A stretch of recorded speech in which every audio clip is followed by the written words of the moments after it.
ध्यान से पहले सुने। कहते हैं एक बार एक लड़के ने चप्पल लेने गया दुकान पे। दुकानदार से बोला कि भैया एक चप्पल दे दो। दुकानदार ने ऊपर से नीचे देखा, लड़के के पाँव में देखा कि एक चमचमाता हुआ लेदर का जूता पहन रखा था। तो दुकानदार ने बोला, हाँ जी बोलो कौन सा चप्पल दूँ, किसके लिए? तो लड़के ने बोला कि मुझे मेरी माँ के लिए चप्पल चाहिए। तो दुकानदार ने बोला कि आपकी माँ कहाँ है? तो बोला वो तो गांव में है। तो बोला गांव में फिर चप्पल कैसे दूँ मैं आपको? तो बोला भैया मुझे मेरी माँ के लिए चप्पल चाहिए, जो प्लीज़ मुझे एक बढ़िया सी जो टिकाऊ वो चप्पल दे दो, क्योंकि मेरी माँ तो गांव में रहती है। तो सबसे पहली बात यह है कि जो मेरी माँ, मैं बहुत ही गरीब हूँ और मेरी माँ ने मुझे बहुत ही मेहनत मजदूरी करके पढ़ाया लिखाया और फिर मेरी नौकरी लग गई और आज मेरी पहली तनख्वाह मिली है। और पहली तनख्वाह में से मैंने सोचा कि मैं अपने माँ के लिए कुछ गिफ्ट ले जाऊँ। तो मेरे ध्यान में आया कि आज तक मैंने अपनी माँ के पाँव में कभी चप्पल नहीं देखा।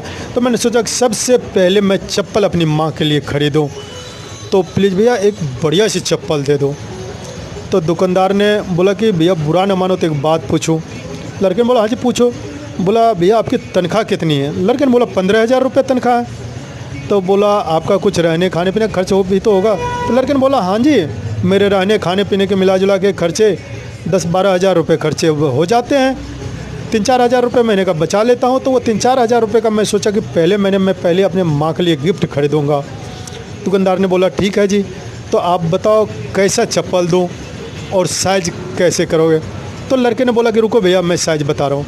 फिर लड़के ने अपने पर्स में से एक कागज़ का टुकड़ा निकाला और उस कागज़ के टुकड़े पर पेंसिल से बना हुआ अपने माँ के पाँव की साइज़ का उसने दिखाया कि ये साइज़ है मेरी माँ के पाँव का, ये कागज़ पे बना हुआ है साइज़, तो इस साइज़ का आप मुझे चप्पल दे दो।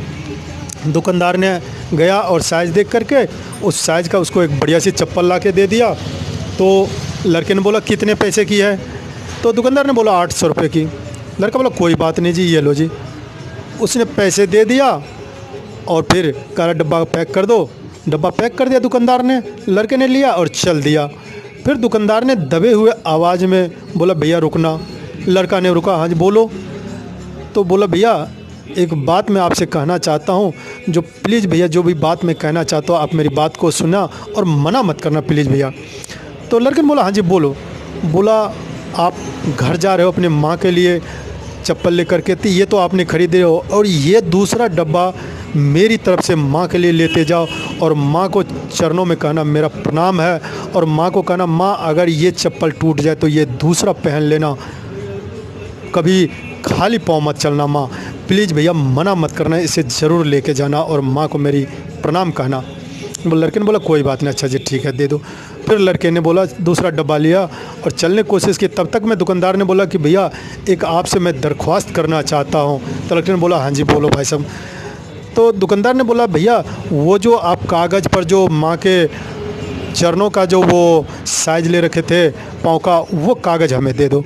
लड़का ने बोला ये ले लो, क्योंकि लड़का ने तो जूता चप्पल खरीद रखा था तो साइज़ की तो कोई बात ही नहीं रहेगी तब तो उसने कागज़ का वो टुकड़ा दुकानदार को दे दिया और लड़के ने चला गया। दुकानदार ने उसको क्या किया, कागज़ के टुकड़े को समेट करके माथे में लगा करके और अपने पैसे जिसमें रखते थे गले में, उस गले में जाके रखा। और जब सांझ को दुकान पर आके घर गया तो घर में जा कर के उसने अपने थैले में से, पैसे वाले थैले में से निकाल करके उस कागज़ के टुकड़े को देखा, माथे से लगाया और मंदिर में जाके रख दिया। तो मंदिर में रखते वक्त उनके बच्चों ने ये देख रहा था कि पापा ने कुछ मंदिर में रखा है कागज़ का।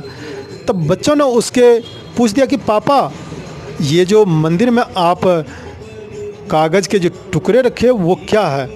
बोला बेटा ये मंदिर में जो मैंने रखा हूँ लक्ष्मी माता की साक्षात पग है, पग जिसे हम चरण कहते हैं, पाँव कहते हैं। तो दुकानदार ने अपने बच्चों को कहा कि ये लक्ष्मी माता की साक्षात पग है जो किसी सच्चे भक्त ने बनाया है और बेटा ये मंदिर में रखने से घर में लक्ष्मी आती है, बरकत होती है, सुख शांति होता है।